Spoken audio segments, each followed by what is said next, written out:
বলা বাহুল্য যে আয়াত কয়টি আমি তেলাওয়াত করেছি, আয়াতের সার নির্যাস হচ্ছে এটাই যে পরচর্চা ও পরনিন্দা, গীবত করা এটি শরীয়ত আর হাদিস ও কোরআনের দৃষ্টিতে, ইসলামের দৃষ্টিতে, আল্লাহ তার রাসূল সাল্লাল্লাহু আলাইহি সাল্লামের দৃষ্টিতে এটি কত বড় অপরাধ, কত বড় মারাত্মক গুনাহ। পৃথিবীতে মানুষের জীবনে যত রকমের পাপ আছে, যত রকমের অন্যায় আছে, যত রকমের অশ্লীলতা রয়েছে, যত রকমের গুনাহ রয়েছে, তার মধ্যে অন্যতম একটি মারাত্মক পাপ, তা হচ্ছে পরনিন্দা ও পরচর্চা করা, গীবত করা।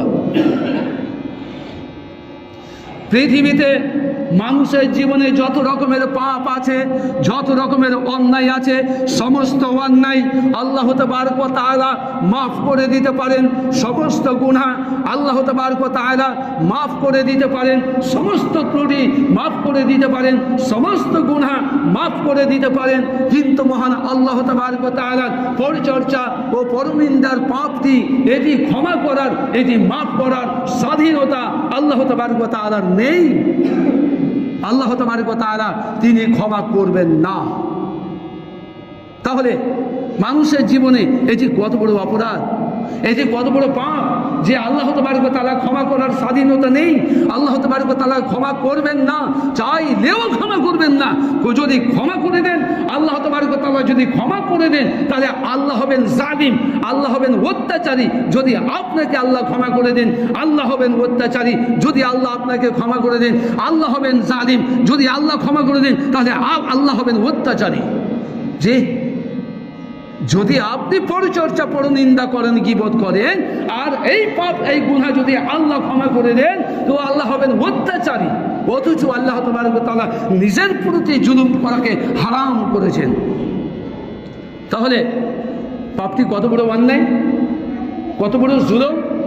এই পাপ, এই অন্যায়, এই গুনাহ, এই অপরাধ আজকে আপনার কিনা আমাদের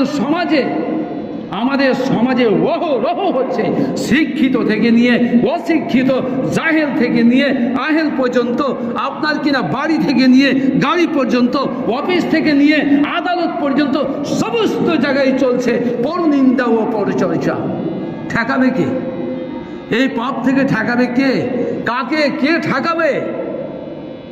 শুনুন, আল্লাহ তাবারক ওয়া তাআলা বলেন, ইয়া আইয়ুহাল্লাযীনা আমানু ইজতানিবু কাসীরাম মিনাদ-দন ইন্না বা'দাজ-দন ইসমুন ওয়া লা তাজাসসাসু ওয়া লা ইয়াগতাব বা'দুকুম বা'দান আইয়ুহিব্বু আহাদুকুম আন ইয়াকুলা লাহমা আখিহি মাইতান ফাকারিহতুমু ওয়াত্তাকুল্লাহ ইন্নাল্লাহা তাওয়াবুর রহিম।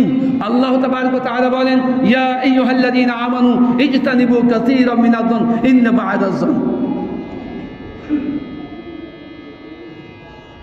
আল্লাহ তাবারক ওয়া তাআলা বলেন, ইয়া আইয়ুহাল্লাযীনা আমানু, হে বিশ্বাসী ব্যক্তিগণ, যারা আল্লাহর প্রতি বিশ্বাস রেখেছে, যারা আল্লাহকে এক ওয়াহদাহু লা শারীকা বলে যারা বিশ্বাস করেছে, যারা আল্লাহর প্রতি ঈমান এনেছে, আল্লাহ তাবারক ওয়া তাআলা বলেন, ইজতানিবু কাসীরাম মিনাদ-দন ইন্না বা'দাজ-দন ইসমু ওয়া লা তাজাসসাসু। তোমরা খবরদার একে অপরের পরনিন্দা করো না, পরচর্চা করো না, গীবত করো না, একের কথা অন্যের কাছে আলোচনা করো না। ইন্না বা'দাজ-দন ইসমু ওয়া লা তাজাসসাসু। যদি তোমরা একের কথা অন্যের কাছে আলোচনা করো, যদি একের কথা অন্যের কাছে বলাবলি করো, এর কথা ওকে যদি লাগিয়ে দাও, আমার কথা যদি অন্যের কাছে পৌঁছে দাও, তাহলে ওয়া লা তাজাসসাসু, এটাই হবে পরিচর্যা, এটাই হবে গীবত, এটাই হবে পরনিন্দা। অথচ আমি তোমাকে বলিনি যে তুমি আমার কথা বলো। তুমি এমনই আমার কথা বললে, তুমি আমার সম্বন্ধে, আমি সম্বন্ধে তুমি এমনই কথা তুমি আলোচনা করলে, যে কথা বলার কারণে, যে কথা শোনার কারণে আমার বড় দুঃখ হলো, আমার বড় কষ্ট হলো, আমি বড় বেদনা পেলাম, আমি বড় কষ্ট পেলাম, আমি বড় দুঃখ পেলাম। তুমি আমাকে দুঃখ দেওয়ার স্বাধীনতা তুমি পাওনি, তোমার স্বাধীনতা নেই। তুমি আমার ব্যাপারে পড়াশোনা করবে, এই যে স্বাধীনতা তোমার নেই। তো আল্লাহ তাবারক ওয়া তাআলা বলেন, ওয়ালা তাজাসসাসু ওয়ালা ইয়াগতাব বা'দুকুম বা'দান আইয়ুহিব্বু আহাদুকুম আন ইয়াকুলা লাহমা আখিহি মাইতান ফাকারিহতুমু। সুতরাং তোমরা কি চাও, তোমরা কি পছন্দ করো, তোমরা কি এটা পছন্দ করো, তোমরা কি চাও যে তুমি তোমার মৃত ভাইয়ের মাংস খাবে? যে তুমি কি চাও, তুমি কি চাও যে তুমি তোমার মৃত ভাইয়ের, জীবিত ভাইয়ের নয়, তুমি তোমার মৃত ভাইয়ের মাংসকে চিবিয়ে চিবিয়ে খাবে, কামড়িয়ে কামড়িয়ে খাবে, ছিঁড়ে ছিঁড়ে খাবে, কুকুরের মতন খাবে, শুয়ারের মতন খাবে, গিধের মতন তুমি ছিঁড়ে ছিঁড়ে খাবে? তুমি কি চাও?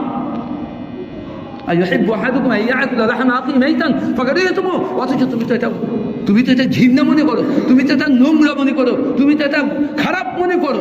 যেহেতু তুমি খারাপ মনে করো, তুমি এটা নোংরা মনে করো, তুমি এটা খারাপ মনে করো, তারপরেও তুমি কি করে তুমি তোমার ভাইয়ের গীবত করছো?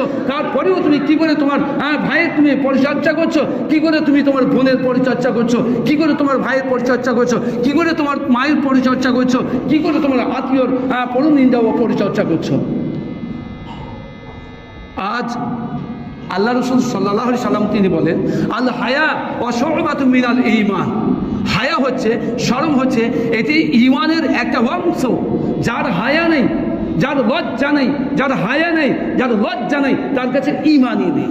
জি, তাহলে আপনি আপনার ভাই সম্বন্ধে পরিচর্যা করলেন, আপনার মেয়ে সম্পর্কে পরিচর্যা করলেন, আপনার বউ সম্পর্কে পরিচর্যা করলেন, আপনার শাশুড়ি সম্পর্কে পরিচর্যা করলেন, আপনার আত্মীয় সম্পর্কে পরিচর্যা করলেন, আপনার গোষ্ঠী সম্পর্কে পরিচর্যা করলেন, আপনার গ্রাম ব্যাপারে পরিচর্যা করলেন, আপনার দেশ সম্পর্কে আপনি পরিচর্যা করলেন। এই পরিচর্যা বলতে যদি আপনার লজ্জা থাকে, আপনার শরম থাকে, আপনার হায়া থাকে, তাহলে আপনি করতেন না।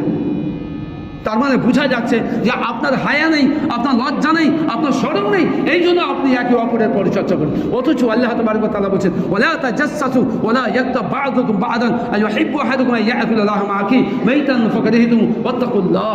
সুতরাং তোমরা এর থেকে আল্লাহকে ভয় করো। ইন্নাল্লাহা তাওয়াবুর রহিম। তুমি আল্লাহর কাছে তওবা করো, আল্লাহকে ভয় করো এবং আল্লাহর কাছে তওবা করো। নিশ্চয়ই আল্লাহ তাবারক ওয়া তাআলা তওবা কবুল করবেন। অন্যথায়